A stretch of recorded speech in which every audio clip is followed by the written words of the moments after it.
салом дӯстон, имрӯз шурӯъ мекунем ба ҳалли масъалаҳо аз китобчаи Маркази Миллии тестии соли 2025 қисмати оптика ин ки оптикаи геометрӣ гӯем.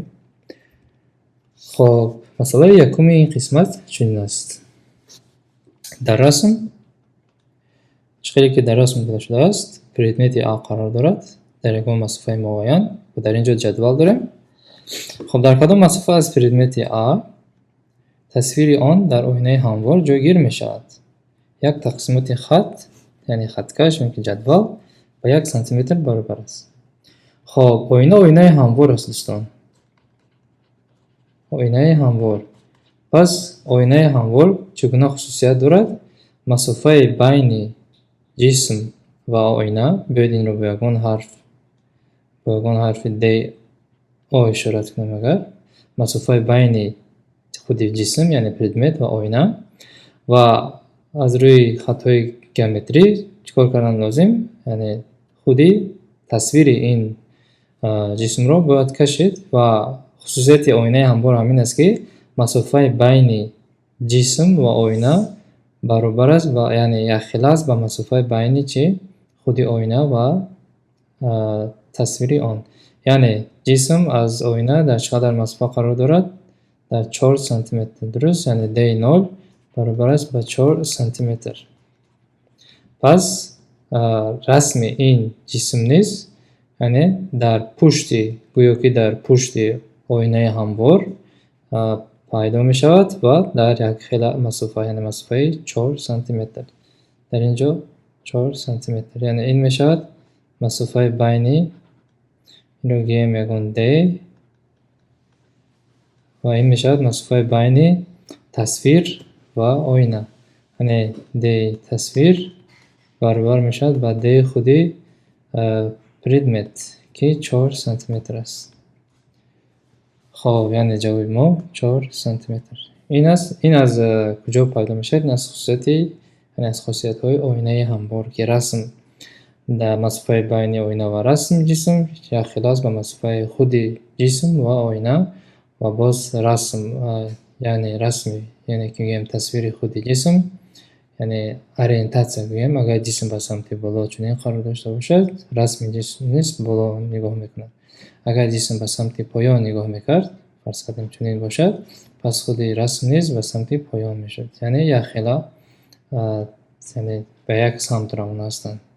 Баъзан мешавад, ки дар оинаҳои каҷхата, яъне оинаҳои каҷ, чун оинаҳо расми мо чаппа мешавад. Яъне дар ин ҳолат, дар ҳолати оинаи ҳамворӣ расмҳо чаппа намешаванд.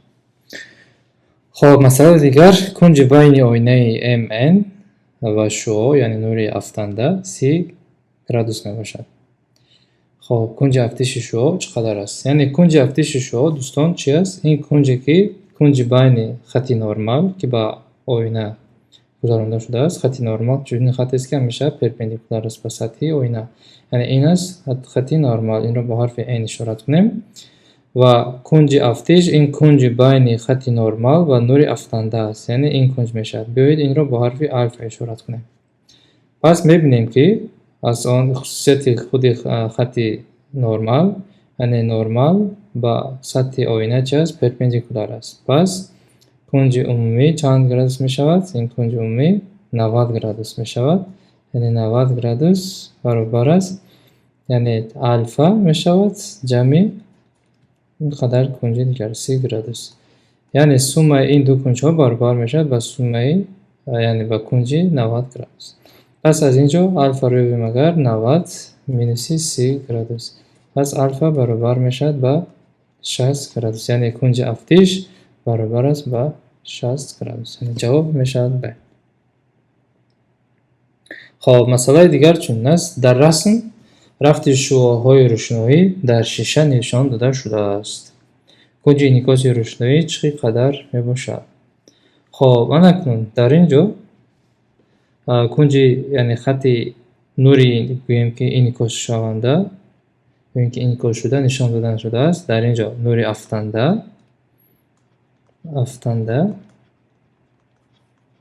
ва ин бошад нури шикасташуда, дуруст? Шикаста. خب نور انعکاس شونده در کجاست؟ یعنی باید در خاطر داشت که وقتی که روشنایی در یگان سطح اگر افکنده باشد نور روشنایی، پس دو حادثه در یک وقت رخ میدهد. کدام حادثه؟ روشنایی قسمان میشکند، این کنجو گیریم الفا، کنج شکست را گاما، و روشنایی قسمان انعکاس مییابد و کنج افتش همیشه برابر است با کنج انعکاس. یعنی الفا این دو کنج ها برابر هستند، لیکن کنج گاما با این کنج ها برابر نیست. خب پس در اینجا باید نوری انعکاس شونده را نیز چنین نشان داد و از روی قانون دومی گئومتری اپتیکی، یعنی کنج افکنده و کنج انعکاس شده، این را گیریم حرف بتا و دیگر چی هستند؟ برابر هستند. این الفا برابر است با بتا که در اینجا الفا کنج افکنده و بتا کنج انعکاس شده روشنایی میباشد. از سببی که آن که الفا 45 گرادوس است، پس بتا نیز چی میشود؟ 45 گرادوس میشود. پس جواب ما وریانت ده. خب مسئله دیگر چنین است: شعاع تحت کنج 30 گرادوس به سطح شیشه میافتد. کنج انعکاس شعاع چقدر است؟ یعنی این سوال را تیز جواب دادن ممکن. کنج افتش برابر است با کنج انعکاس، پس میتونیم نویسیم که بتا برابر است با 30 گرادوس. یعنی جواب ما میشود 30 گرادوس. چرا؟ چون که گفتیم که کنج افکنده، این اگر خط نرمال باشد، کنج افکنده، یعنی اگر این نور افکنده باشد، در اینجا کنج الفا 30 گرادوس باشد، پس کنج انعکاس شونده حرف بتا اشارت کنیم اگر هر دو این کنج ها چی هستند؟ برابر هستند، پس بتا نیز با 30 گرادوس برابر میشود. خب سوال دیگر: در چقدر وقت روشنایی از آفتاب به سطح زمین میافتد؟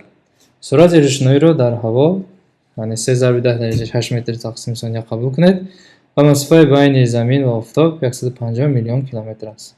خب از استفاده میکنیم از فرمول در اینجا چی است؟ آفتاب و نور آفتاب به زمین چیکار میکند؟ میافتد و این یک مدت وقت را یعنی میگیرد. چرا؟ چون که مسافت از زمین، از مرکز زمین تا مرکز آفتاب، این مسافت را همچون اس اشاره کنیم، یعنی خیلی کلان است، 150 میلیون کیلومتر است. یعنی اس ما 150 میلیون کیلومتر ضرب 10 درجه 6 کیلومتر. از سبب اینکه 1 کیلومتر 1000 متر است، باز این را به 1000 ضرب زنیم اگر، پس می شود که 150 ضرب 10 درجه 9 متر. خب اکنون از سبب اینکه سرعت این روشنایی چه از دومی است، پس S برابر می شود با V ضرب T و در اینجا V سرعت روشنایی یعنی چند است؟ 3 ضرب 10 در درجه 8 متر تقسیم ثانیه. و از اینجا T رو یابیم اگر، پس برابر می شود S تقسیم V. خب اکنون در اینجا قیمت S و V رو بذاریم اگر، پس S ما 150 ضرب 10 در درجه 9 متر سرعت روشنایی باشد 3 ضرب 10 در درجه 8 متر تقسیم ثانیه.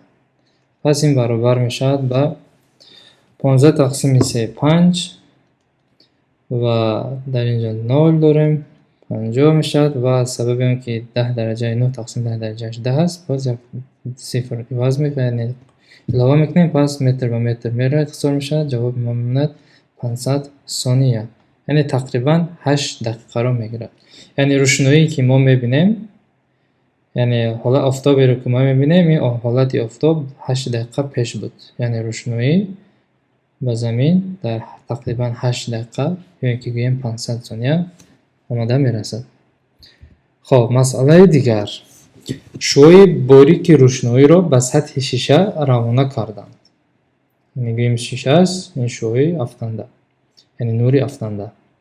در رسم سمت شعاع افکنده و شکست روشنایی تصویر یافته است، یعنی شعاع افکنده و شعاع شکست روشنایی. نشان دهنده شکست روشنایی را در شیشه معین کنید. خب اکنون ما باید نشان دهنده شیشه را، یعنی n رو با حرف n اشاره میکنیم باید یافت. خب در اینجا هوا ما میدونیم که n هوا با چند برابر است؟ با 1 برابر است. خب از روی قاعده یعنی که از روی قانون سنلوس n ضرب سینوس آلفا برابر است میگیم n1 n2 ضرب سینوس گاما. اون که در اینجا بتا نشان داده شده است بهترش بتا نویسیم. یعنی که در اینجا n1 این نشان دهنده یعنی برای نوری افکننده. در اینجا نور افکننده چی است؟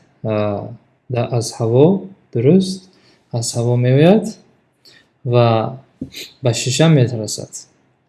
پس در اینجا n1 این n هوا است. سینوس آلفا کنج افتش یعنی آلفا در اینجا با چند گرادوس برابر است؟ با 60 گرادوس. روی تقسیمات میبینیم که این آلفا این کنج 60 گرادوس است. یعنی که آلفا ما 60 گرادوس. و بعدا میبینیم که روشنایی چنین میشکند و این کنج چند است؟ از 0 تا 30 یعنی بتا ما 30 گرادوس است. خب پس n1 ما برای هوا است با 0 برابر است. n2 ما برای شیشه است که این رو همچون n میگیریم. پس اگر در اینجا بذاریم چی میشود؟ 1 ضرب سینوس آلفا ما 60 گرادوس برابر است با n2 که این رو همچون n شیشه میگیریم که n ضرب سینوس بتا ما چند گرادوس است؟ 30 گرادوس است. پس از اینجا n رو ببینیم اگر پس 1 ضرب سینوس 60 یعنی سینوس 60 گرادوس تقسیم سینوس 30 گرادوس میشه.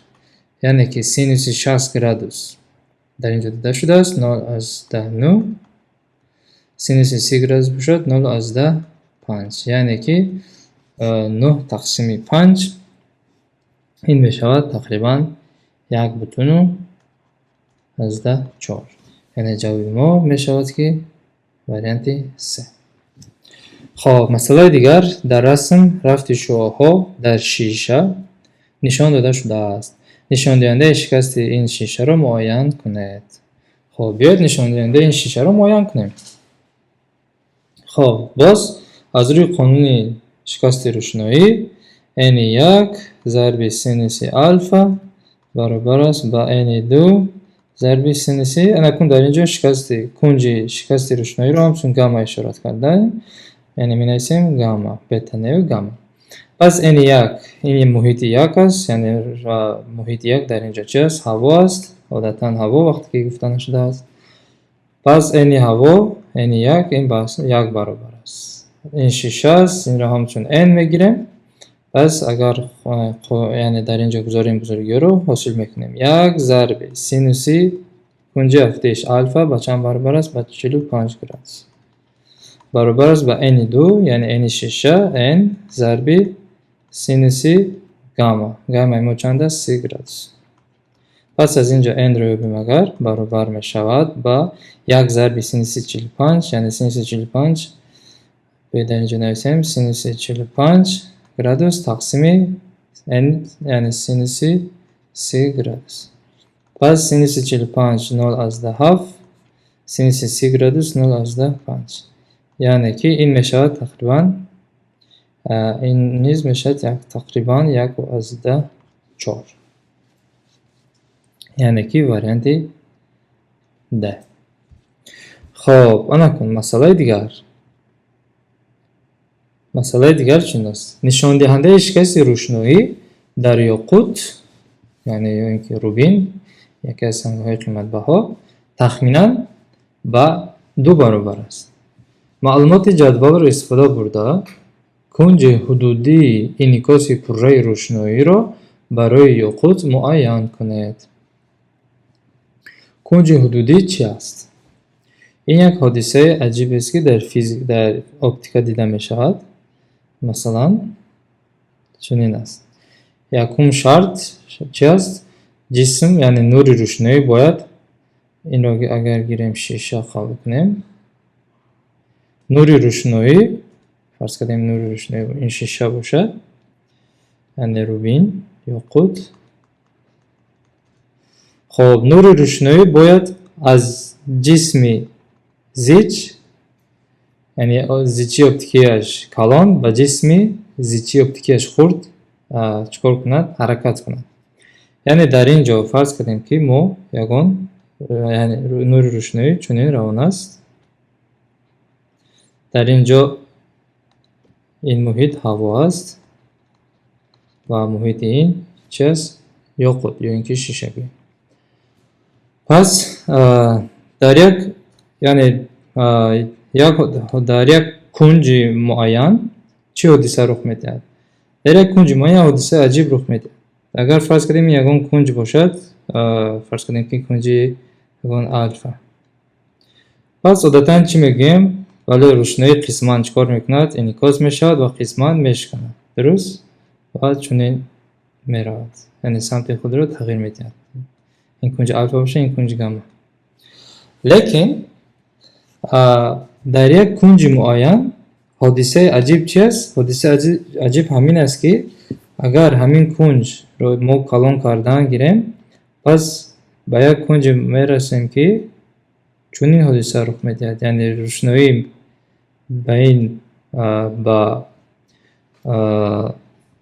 яъне граница гӯем, границаи байни, яъне ҳудуди байни худи ёқут ва ҳаво вақте ки мерасад, чӣ ҳодиса рух медиҳад?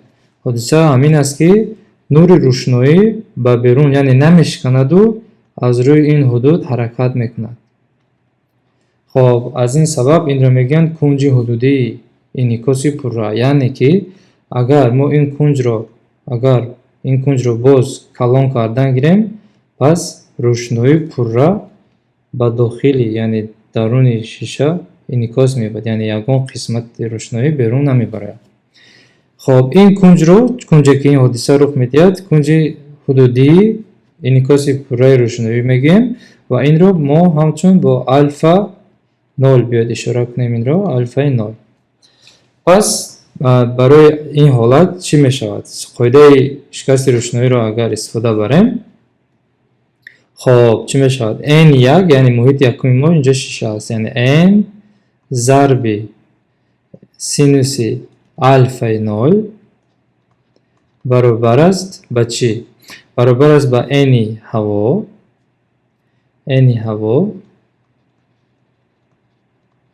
зарби синуси чанд градус.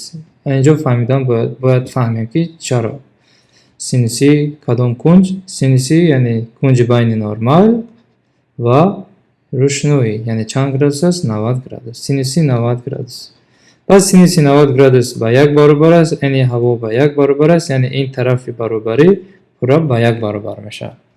хоб анакнун аз ин ҷо синуси альфаи 0-ро ёбем. агар чӣ мешавад? синуси альфаи 0-и мо баробар мешавад ба 1 тақсими n. яъне ки дар ин ҷо синуси альфаи 0-ро ёфтем, пас синуси альфаи 0-и мо баробар шуд ба 1 тақсими n. яъне ки дар ин ҷо мегузорем 2, пас синуси альфаи 0 баробар мешавад ба 1 тақсими 2. дар кадом кунҷ альфаи мо синуси альфа ба 1 тақсими 2, яъне ки 0/5 баробар аст дар кунҷи 30 градус. яъне қисмати синус аст 0.5. пас альфаи мо 30 градус аст, яъне ки ҷавоби мешавад 30 градус. агар нури рӯшноӣ таҳти кунҷи 45 градус, яъне 32 градус, яъне ки таҳти кунҷе ки аз 30 градус баробар калон аст, афтад, яъне рӯшноӣ чӣ кор намекунад? ба берун намебарад, яъне намешканад. рӯшноӣ пурра инъикос мешавад. яъне ин ҳолатро мегӯем инъикоси пурраи рӯшноӣ. агар синус ин кунҷи афтиш аз кунҷи ҳудудии инъикоси пурраи рӯшноӣ хурд бошад, яъне 20 градус бошад, пас нури рӯшноӣ мешканад ва яъне ба берун, яъне ба ҳаво чӣ кор мекунад? Мебарад. ин як ҳодиса аҷиб аст дӯстон. хоб масъалаи дигар, шуои рӯшноӣ ҳангоми гузаштан аз ҳаво ба об самти худро бо наздик шудан ба хати амудӣ тағйир медиҳад. ин ҳодиса чӣ ном дорад? яъне биёед ин мисолро як бори дигар аз сари нав оҳиста оҳиста хонем. шуои рӯшноӣ мегӯяд ҳангоми гузаштан аз ҳаво ба об, яъне биёед ҳудуди байни ҳаво ва обро тасвир кунем. ин бошад ҳудуд, фарз кардем, ва хати нормалро ҳама вақт тасвир мекунем. хати нормал n.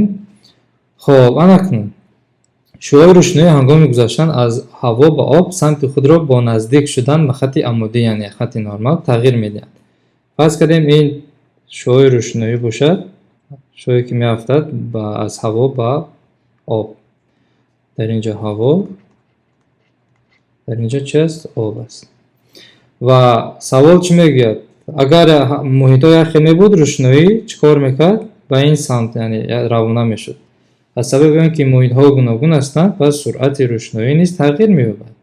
یعنی آب نسبت به هوا زیادتر است، پس این حادثه رخ میده، یعنی قطع میشد.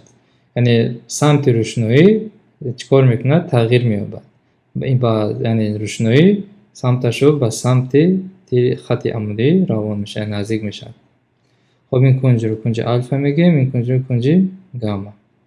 خب این حادثه چی میشه؟ تغییر یافتن سمت حرکت چی میشود؟ یعنی شکست روشنایی نامیده میشود. این است قاعده اساسی شکست روشنایی، یعنی هنگام تغییر دادن محیط سمت روشنایی چیکار میکند؟ تغییر مییابد. خب مثال دیگر چنین است: روشنایی سفیدی که از پریزم شیشگی میگذرد. خب اگر چنین پریزم داشته باشیم ما و فرض کردیم که روشنایی سفید، اگر روشنایی در اینجا افتاد، پس این روشنایی اینجا روشنایی باشد، پس این روشنایی وقتی که بیرون میبرد یعنی که به 7 رنگ چی میشود؟ به 7 رنگ تقسیم میشود، یعنی رنگی به 7 چنین رنگ ها تقسیم میشود و این را چی میگن؟ حادثه دیسپرسی روشنایی. دیسپرسی یعنی تقسیم شدن نور روشنایی سفید هنگام گذشتن از چه؟ از پریزما به 7 رنگی گوناگون چی است؟ حادثه دیسپرسی است. یعنی که کنج شکست از درازی موج، یعنی از درازی موج که هر یک رنگ سرخ، سبز و غیره یعنی درازی موجهای خود را دارند. وابستگی کنج شکست از درازی موج یا اینکه از خود رنگ روشنایی این چی است؟ حادثه دیسپرسی روشنایی است. خب انا مثال دیگر چنین است: اینترفرنس در کدام موج ها مشاهده می شود؟ یعنی اینترفرنس حادثه با قوت شدن یا اینکه حادثه دیگر رو سوس کردن موج های روشنایی، یعنی کدام موج ها؟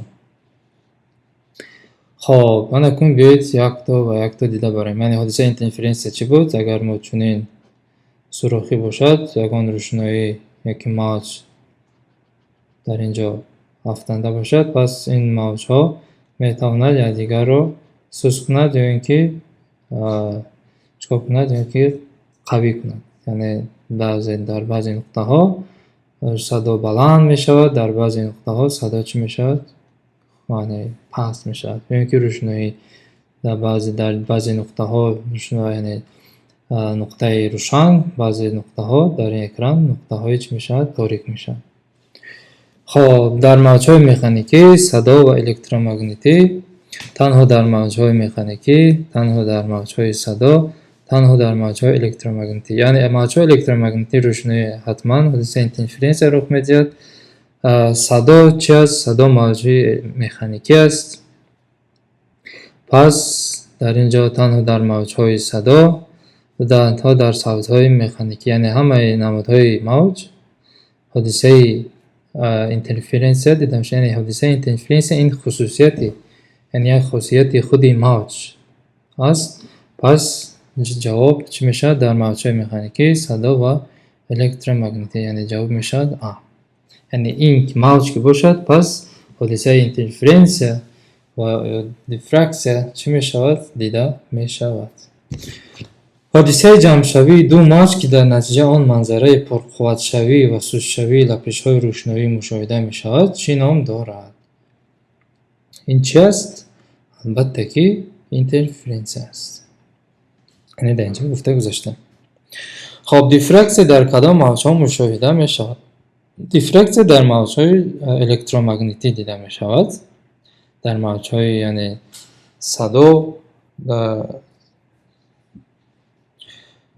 خب دیفرکسیون در کدام موج‌ها مشاهده می‌شود؟ تنها در موج‌های الکترومغناطیسی، танҳо дар маҷои садо, танҳо дар маҷои механикӣ, садо ва электромагнитӣ. Яъне як чизро бояд донест ки дӯстон, дифраксия ва интерференсия ин ду таҷрибаҳое ҳастанд, ки хусусияти мавҷнокии ҷисмҳоро чикор мекунад, мефаҳмонад. Яъне ки мавҷҳои мо механикӣ аст, мавҷҳои садо аст, яъне садо низ мавҷҳои механикӣ ва ва мавҷҳои электромагнитикӣ инҳо чӣ ҳастанд? Инҳо мавҷ ҳастанд ва ин ҳодисаи дифраксия дида мешавад. Хоб, қисмати дигари савол, яъне саволи дигар чунин аст. Барои ислоҳ намудани наздикбинӣ кадом линзаро метавон истифода намуд? Яъне ки наздикбинӣ ин чӣ аст? Ин яке аз гӯем дефектҳои чашм аст. Яъне баъзе инсонҳо наздикбинӣ, яъне масофаҳои дурро хира мебинанд. Яъне агар ин чашм бошад, дар ин ҷо хоб нуқтаи яъне фокусии чашм, агар чашми мо яъне гӯем ки дуруст бошад, яъне бе ягон хел камбудӣ, нуқтаи фокусии чашм, яъне рӯшноиҳое, ки аз масофаи дур мебиёянд, дар ин ҷо ҷамъ мешаванд. Хоб, анакун агар ин ҳолате ки чашм чӣ аст? Ягон хел камбудӣ надошта бошад. Вақте ки чашм наздикбин аст, яъне масофаҳои дурро тира мебинад. Чаро? Чунки нуқтаи фокусии асосии чашм дар ин ҷо аст, лекин нурҳои рӯшноӣ дар ин ҷо ҷамъ мешаванд. Яъне ки дар наздиктар ҷамъ мешаванд. Пас барои ин чӣ кор бояд кард? Пас барои ин бояд линзаи парокандакунанда истифода бурд, ки то ин ки линзаҳо, яъне рӯшноиҳо аввал камтар пароканда шаванд ва баъдан баъд аз гузаштан аз чашм онҳо дар ин нуқта ҷамъ шаванд. Яъне ки нуқтаи фокалии инҳо манфӣ ҳастанд, пас қувваи оптикӣ низ чӣ мешавад? Манфӣ мешавад. Пас қувваи оптикӣ линзаи фурӯхамидаи қувваи оптикияш, линзаи ҷамъоваранда, линзаи барҷастаи қувваи оптикияш қадар. Яъне линзаи ҷамъоваранда не, линзаи фурӯхамидаи қувваи оптикияш 0,5 диоптрия. Чаро? Чунки ин ду ҷавобҳо яъне аллакай намешаванд, дуруст нестанд. Чаро? Чунки дар ин ҷо мо линзаи парокандакунанда, ки фурӯхамида, инро мегӯем фурӯхамида лозим аст. Хоб, анакун барои ислоҳ намудани дурбин, ин масъала яъне чӣ аст? Муқобили ин ҳолат аст. Яъне ҳолати дуруст, яъне чашм бе ягон камбудӣ чунин аст. Дар ҳолате ки дурбинӣ ҷисмҳо масофаи наздикро, яъне чашми мо масофаи наздикро чӣ кор мекунад? Хира мебинад. Агар ин чашм бошад, пас фокуси чашм дар ин ҷо аст, нуқтаи фокалӣ. Вақте ки рӯшноӣ аз ҷойи наздик ба ҷисм мерасад, ба чашм мерасад, яъне нуқтаҳо, яъне дар ин ҷо, яъне аз масофаҳои дур, аз масофаи ҷисм наздик, нуқтаҳо, яъне хатҳои рӯшноӣ дар пушти нуқтаи фокусии чашм ҷамъ мешаванд. Ва аз ин лиҳоз мо ҷисмҳое ки наздик ҳастанд чӣ гуна мебинем? Хира мебинем. Ва барои ислоҳ кардани ин чӣ кор кард? Бояд ин кунҷро хурд кард. Ва барои вақте ки хурд мекунем, барои хурд кардани чашм дар ин ҷо мо бояд линзаи ҷамъоваранда гузорем. Ва нуқтаи фокусии линзаи ҷамъоварандаро ҳамчун мо мусбат мегирем. Пас ди мо низ чӣ мешавад? Мусбат мешавад. Яъне линзаи ин ду ҷавобро намегирем. Пас инҳоро гӯем x намегирем. Пас аз яке аз ин ду ҷавобҳо, линзаи ҷамъоварандаи қувваи оптикияш 0,5 яки линзаи фурӯхамида. Пас ҷавоб чӣ аст? Линзаи ҷамъоваранда. Хоб, масофаи биниши беҳтарин чашми солим дар одам чӣ қадар аст? Биёед аввал инро фаҳмем. Чӣ аст масофаи биниши беҳтарин? Масофаи биниши беҳтарин инчунин масофаест, ки вақте ки яъне як масофаи муайян аст, ки чашмро зур намебирем ҳангоми фарз кардем китоб хондан ёки ягон расмро, ягон ҷисмро дидан. Одатан инро 25 сантиметр қабул кардаам. Хоб, масофаи беҳтарин биниши чашми одами дурбин чӣ қадар аст?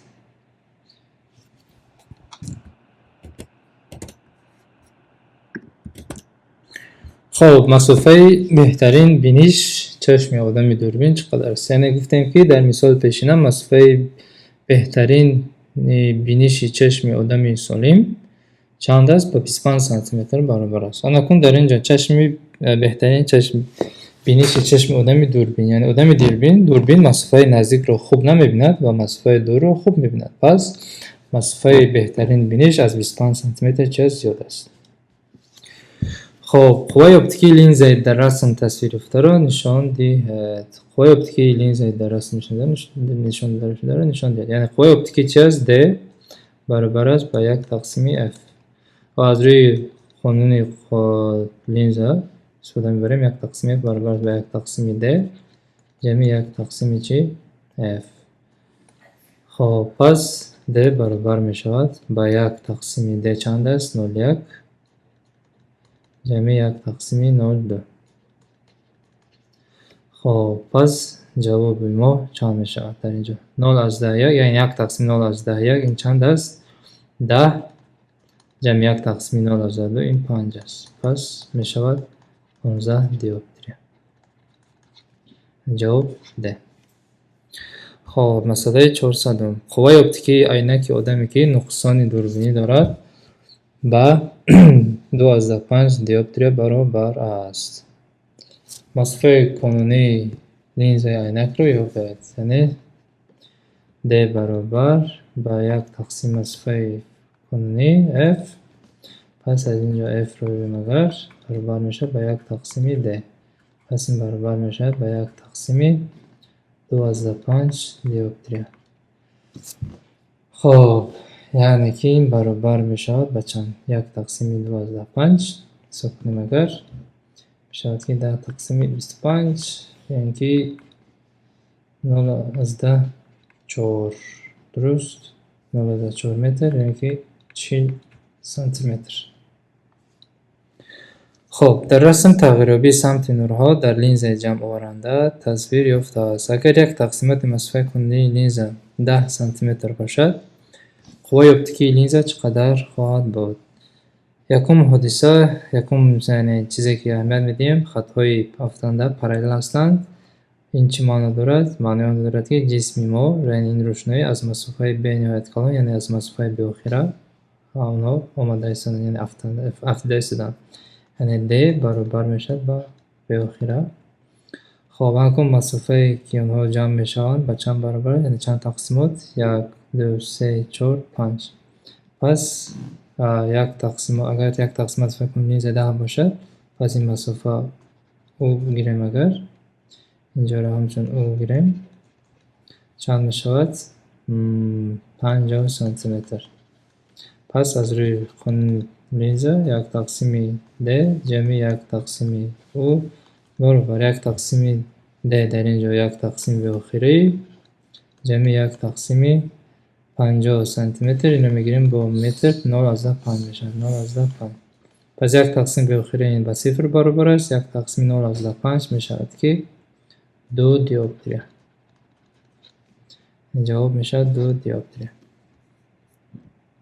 خب مسئله دیگر قوه های اپتیکی 4 لینز با D1 D2 D3 D4 برابر هستند. مسافه کانونی کدام لینز از همه زیادتر است؟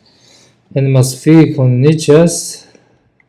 1 تقسیم F برابر است.